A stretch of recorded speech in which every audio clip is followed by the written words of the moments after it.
This is Miss Finn from the Literacy Lab. Today I'm going to be reading I Need My Monster, written by Amanda Noll and illustrated by Howard McWilliam. Tonight, when I looked under the bed for my monster, I found this note instead. Gone fishing. Back in a week, Gabe. What was I going to do? I needed a monster under my bed. How was I supposed to get to sleep if my monster was gone? I tried to sleep, but it wasn't the same without Gabe. I missed his ragged breathing, his nose whistling, scrabbling of his uncut claws. How would I ever get to sleep without Gabe's familiar scary noises and his spooky green ooze? It was no use. Gabe would be gone for a week, and I just had to have a monster. I climbed quietly out of bed so my parents wouldn't hear me. Grown-ups have some strange ideas about monsters under beds. I knocked on the floorboards, then scrambled back under my covers. I waited nervously.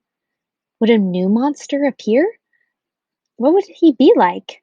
Would his snorting be as cheerful as Gabe's?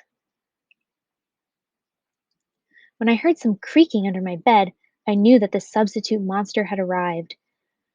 Good evening, said a low, breathy voice. My name is Herbert, and I will be your monster for the evening. Herbert? What kind of a name is that for a monster? You don't sound scary at all.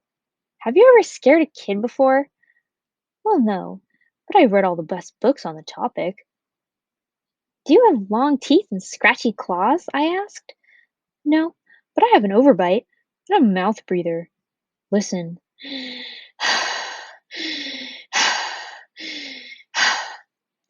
Herbert's panting was kind of scary, but it wasn't enough for me. Listen, Herbert, I'm sorry. I just don't think this is going to work. It's nothing personal, but I really need a monster with claws.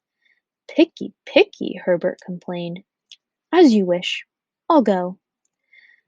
There was more creaking, then Herbert was gone. Some scratching warned me that a second monster had appeared. Good evening, he said in a high, silky voice.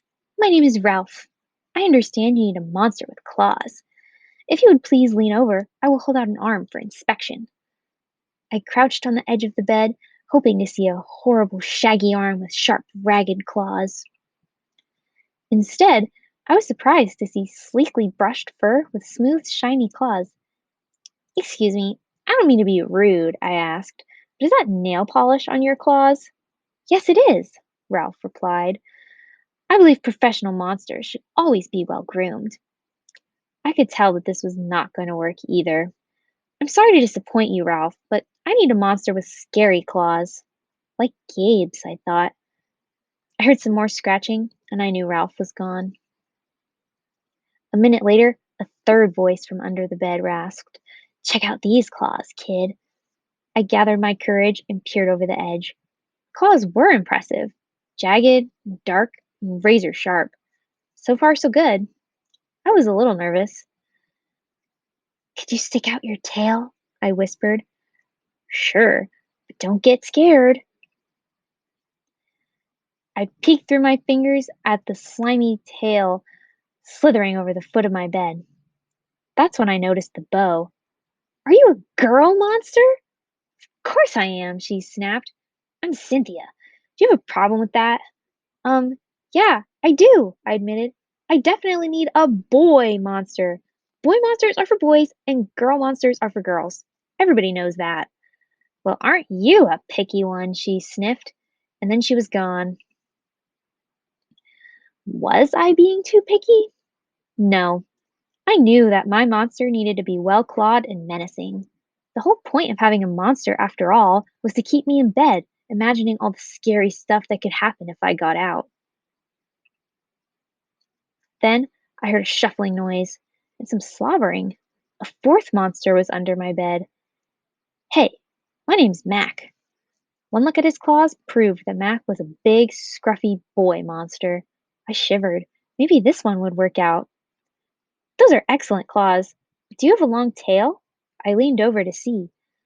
Nah, my tail's stumpy, Max slurped, but I do have an unusually long tongue. Why would I be afraid of a long tongue? I asked. Oh, I don't know, he said, trying to sound terrifying. You never know when I might lick you. I fell back on the bed, laughing. Well, if you're not even going to try to work with me, Mac whined. I held in my giggles. I really don't think you should send me away, he warned. Kids who reject 5 monsters in one night. I did not reject 5 monsters tonight, I interrupted. My regular monster went fishing. Fishing, eh? Maybe he just left because you're so picky. Fine, I'm out of here, but I wouldn't expect another monster tonight if I were you. How was I ever going to sleep without my monster? I was surprised to hear more creaking under the bed. Loud creaking, with scratching. I, I thought no more monsters were going to appear tonight, I said. Sorry I'm late, kid. Phew, it was Gabe. I thought I would enjoy fishing, but I didn't, he explained. Those fish scare too easily. No challenge at all.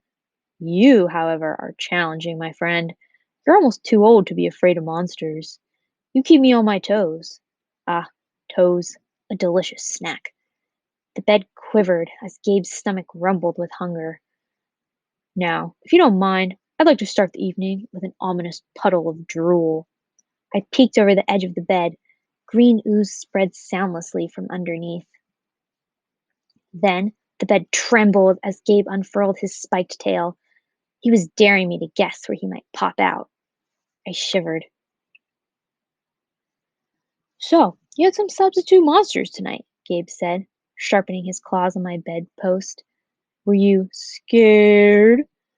Then Gabe started tapping. I could tell he wanted to know if I still needed him. No other monsters can scare me like you, I giggled, diving under my covers and pulling them up tight. Through the blanket, I heard Gabe's soft, comforting snorts. Ha! I knew it. We're made for each other, he growled. When my blanket started to slip off the bed, I knew Gabe was ready to eat. Now, if you could please stick out your feet, he said. I'd like to nibble your pinky. I yanked my blanket back up and scrunched my toes in so Gabe couldn't get them. No toes tonight, but you could have this, I offered, pushing a pillow off the bed. I didn't even hear it hit the floor. Gabe was back. The ooze was perfect. Everything was back to normal. I shivered again. I'd be asleep in no time. The end. I hope you enjoyed this story. Come back soon for more.